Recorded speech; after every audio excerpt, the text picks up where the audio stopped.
सातारा परिसरात 62 वर्षीय वृद्धाची निर्घृण हत्या झाल्याची धक्कादायक घटना मंगळवारी सकाळी 7:30 वाजता निदर्शनास आली। श्रीकृष्ण वामन पाटील असे हत्या झालेल्या वृद्धाचे नाव आहे। महावितरणमधून सेवानिवृत्त झालेले पाटील सातारा परिसरात चाटे स्कूल परिसरातील सिल्व्हर रेसिडेन्सीमध्ये पत्नी, मुलगा व लहान मुलीसह वास्तव्यास होते। सोमवारी कुटुंबासोबत जेवण करून सर्व सदस्य झोपी गेली। मंगळवारी सकाळी 7:30 वाजता मात्र पाटील धक्कादायकरित्या घरात मृत अवस्थेत आढळले।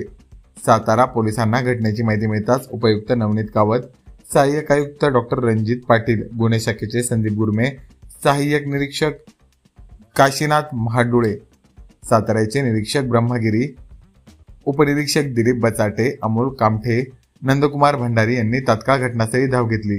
पोलिसांनी घटनास्थळी पोहोचल्यावर तेव्हा पाटील यांचा मृतदेह रक्ताच्या तुरळ्यात पडलेला त्यांना दिसून आला। त्यांच्या पोट व पाठीवर टोकदार शस्त्राने वार केल्याचे प्राथमिकदृष्ट्या दिसून आले। पाटील यांचा मृतदेह घाटी रुग्णालयात शवविच्छेदन करण्यासाठी पाठवण्यात आला आहे। 4 खोल्यांच्या रो हाऊसमध्ये पाटील यांचे कुटुंबीय राहत होते।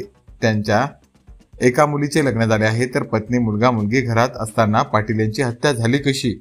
कोणालाच त्यांच्या ओरडण्याचा आवाज कसा आला नाही, असे गंभीर प्रश्न उपस्थित झाले आहे। पोलिसांनी तात्काळ पाटील यांच्या जवळच्या नातेवाईकांना ताब्यात घेऊन कसून चौकशी सुरू केली आहे। या प्रकरणात पोलीस अधिक तपास करीत असून प्रकरणाचा लवकरच उलगडा लागण्याची शक्यता वर्तवली जात आहे।